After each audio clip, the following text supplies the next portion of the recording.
Hello and welcome to the Clever Fox YouTube channel. My name is Ilysse and today we are going to be talking about one of my favorite planner topics, and that is budgeting. I have my Clever Fox budget planner here and I'm going to share with you 3 tips to most efficiently use a budget planner and help you reach your financial goals. Make sure that you watch the whole video so you don't miss any of the tips and tricks that I'm sharing today. And also make sure you're subscribed to our channel with that notification bell turned on so that you get notified each time we share a new video. Let's dive right in.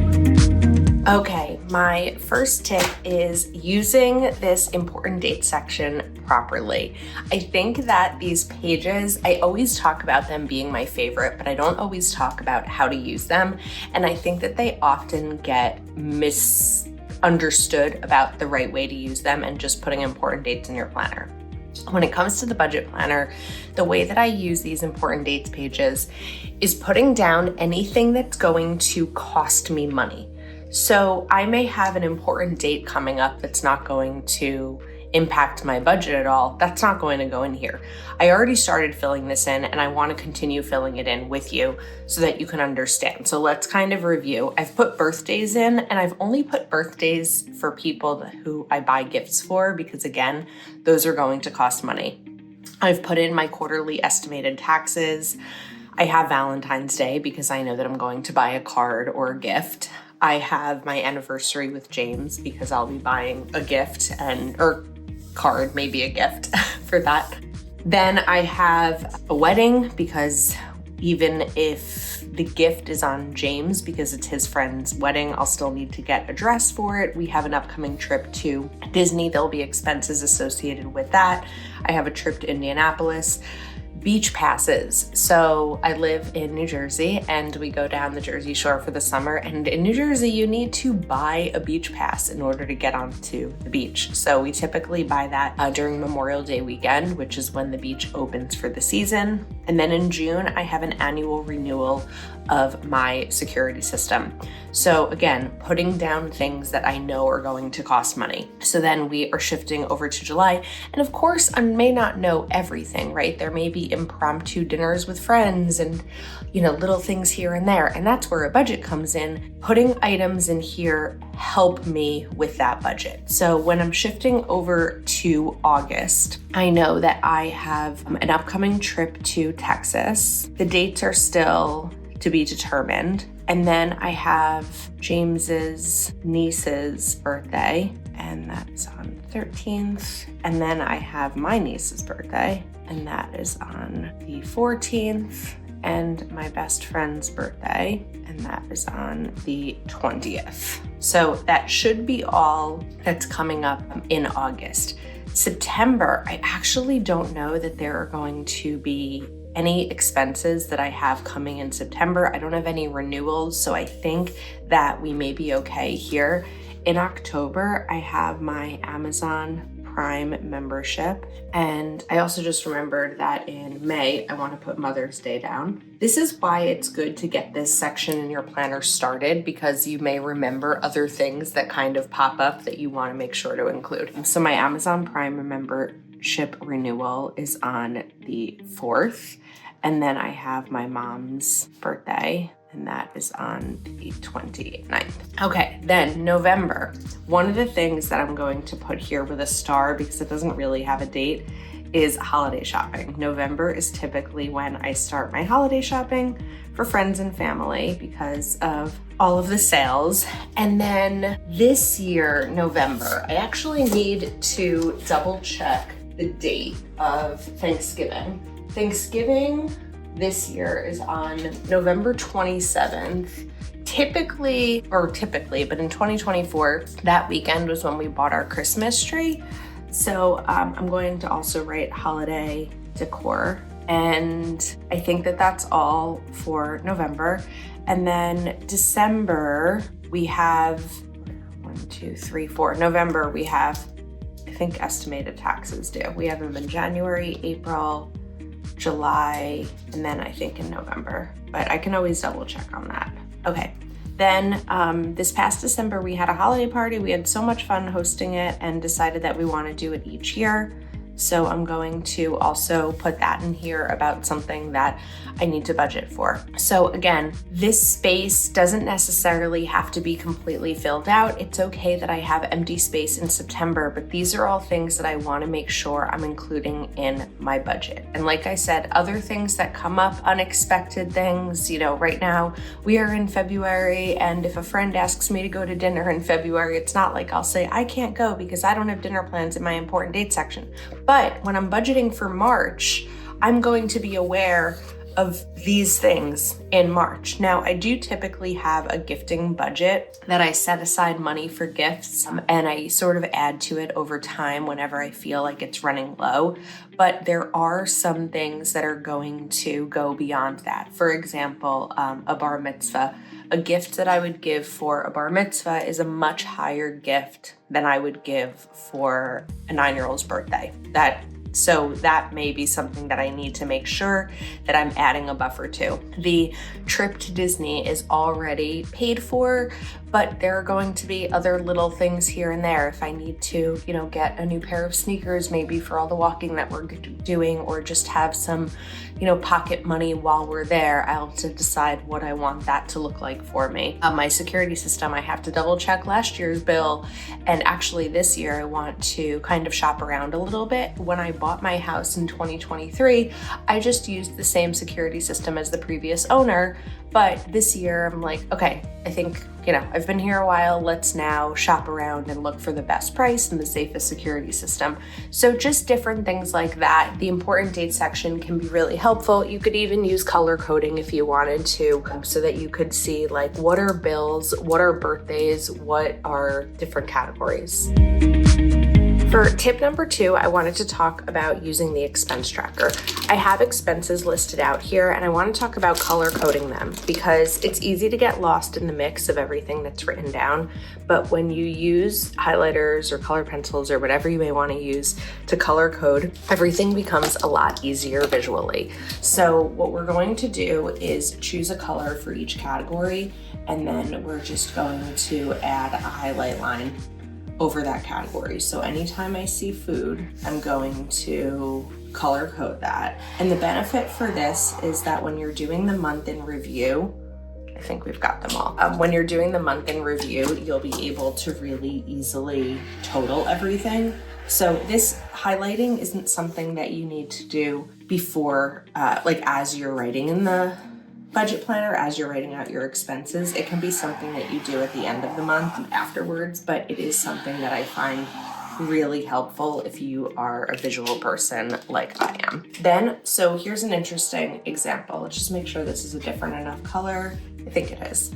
For car, I do a car category for anything that's related to my car. So sometimes this is gas, sometimes it's parking, sometimes it's an oil change, but I do like to have everything for my car in one category. Paying for parking isn't something that I often need to do. It just kind of happened a few times recently. Then let's do travel. I only have one travel thing, and that was a flight that I had to purchase for an upcoming trip in May.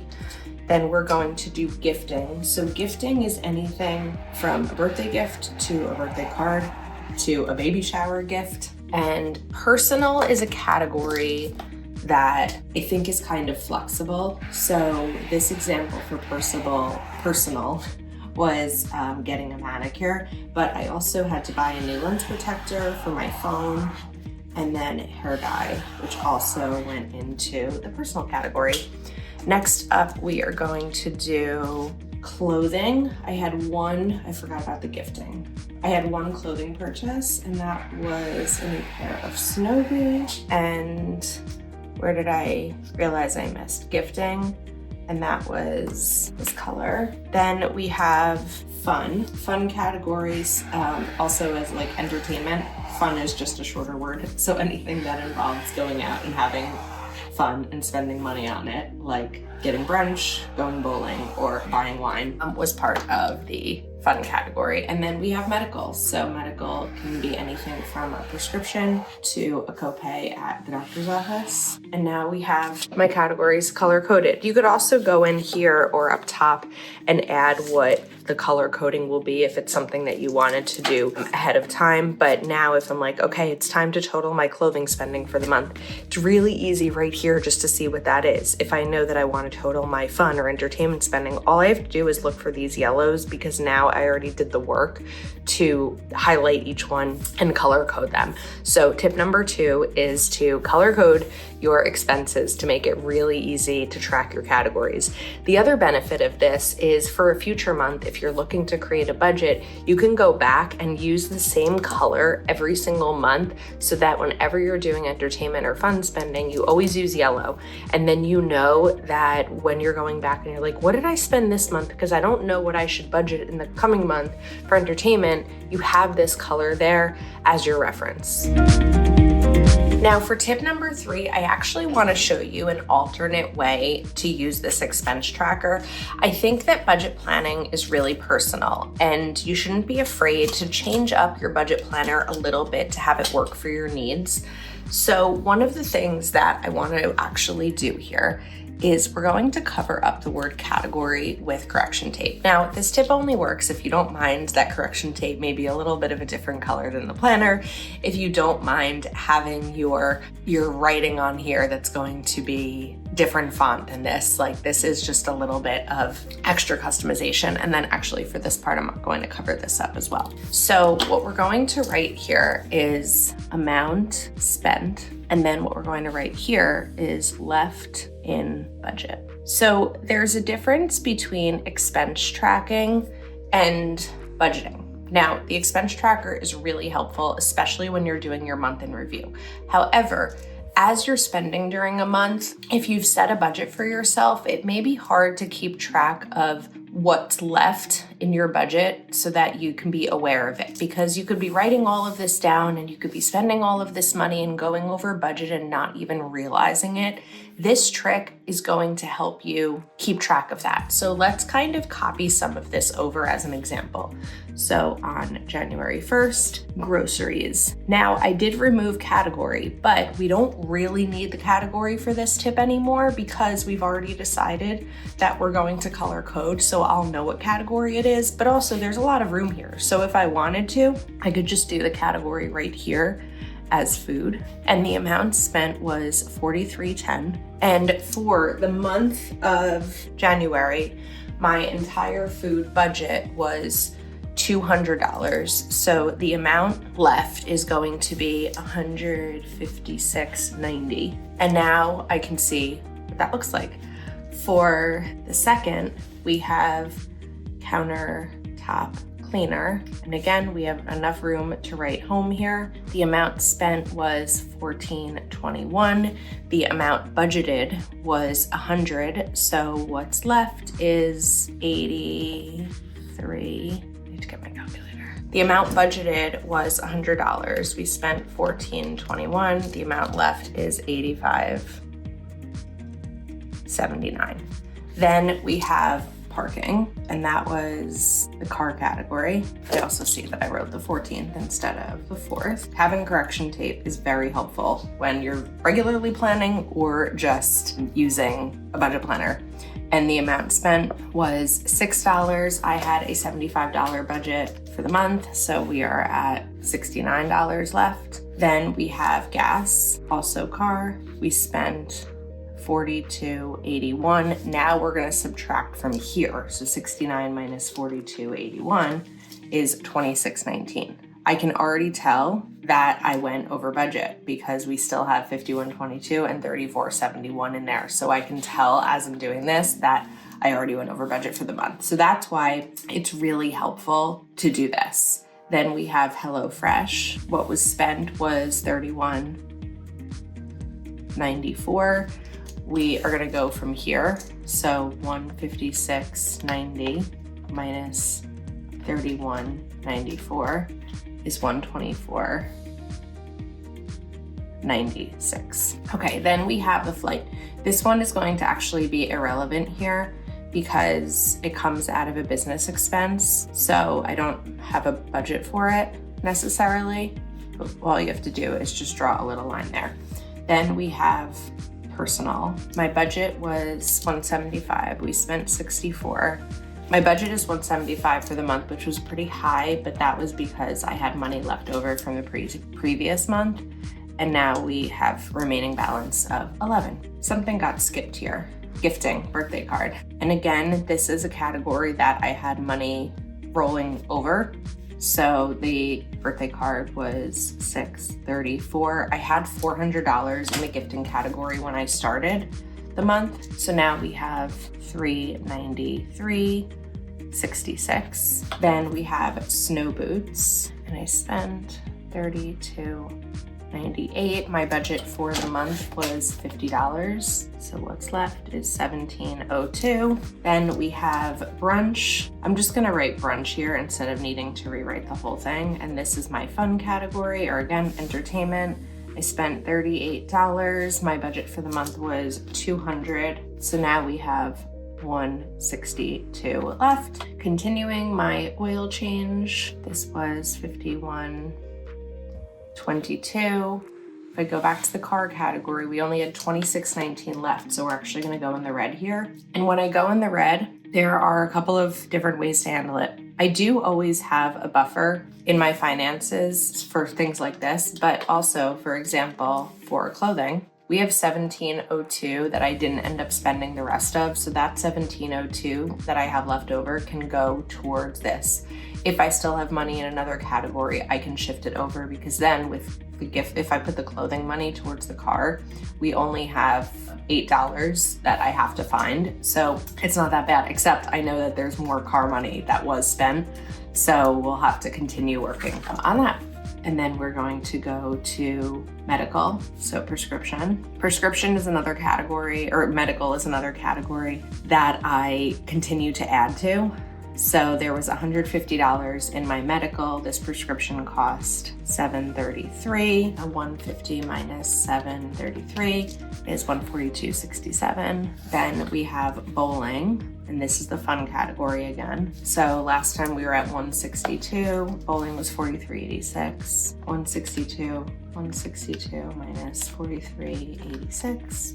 is $118.14. Fun should be another category that I went under budget, and again, could use that towards the car. Glade plugins, $124. We'll just write plugins. Now, of course, the idea here isn't for you to do the way that I did it with both of these. It's to choose one or the other, or find a happy medium for yourself about which may be the best way for you to do this. Home, have we used anything? Yes, $85.79.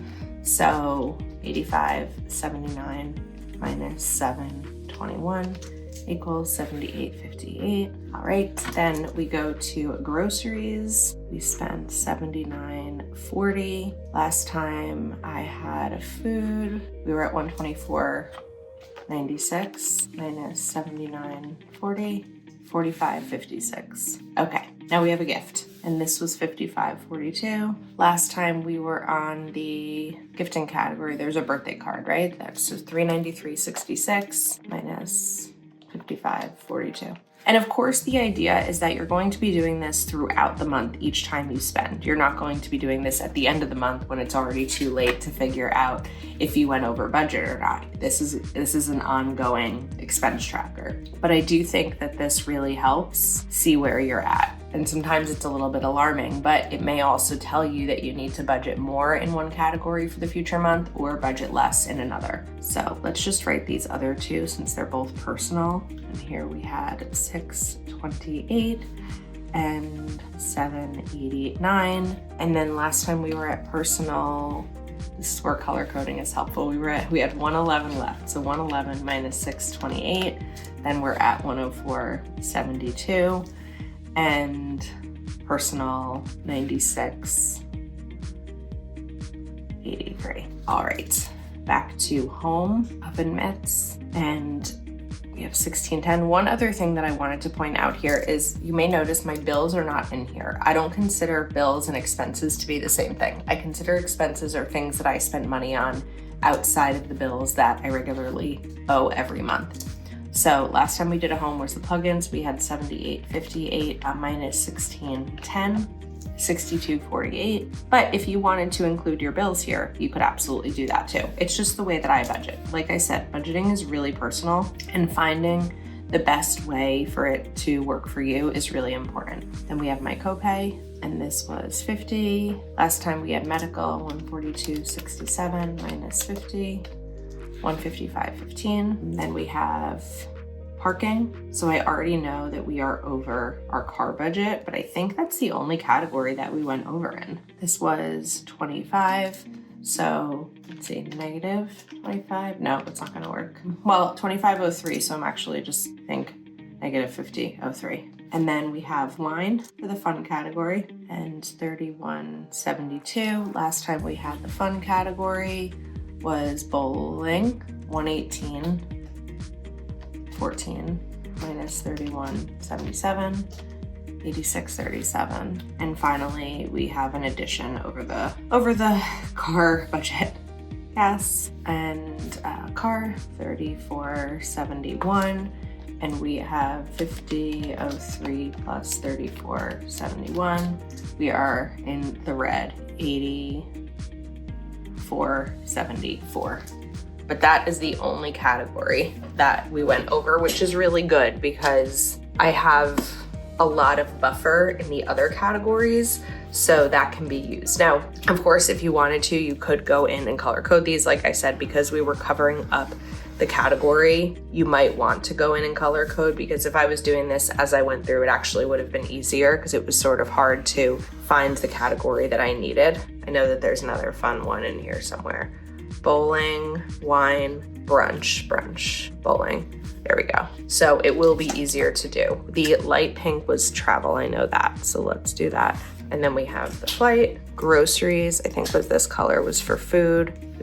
Food here. Also, one of the things that I do when I budget is I categorize food that I eat at home differently than I categorize food that I eat out. So food that I eat out is like dining out, restaurants, brunch, as you could see there. That becomes more of an entertainment fun category versus food that I eat at home, which is just the food category. So now we are still on our home. Okay, car, our over budget category. And then what's next? Personal. What color did I use for personal here? We used a nice pretty purple. Personal, okay. Then we need gifting, used this color. And like I said, once you do this each month, you'll start to get to know the colors a little bit better. Gifting.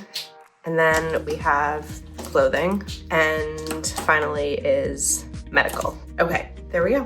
So to summarize the tips, we have revising the expense tracker a little bit to indicate what you spent versus what you have left in your budget.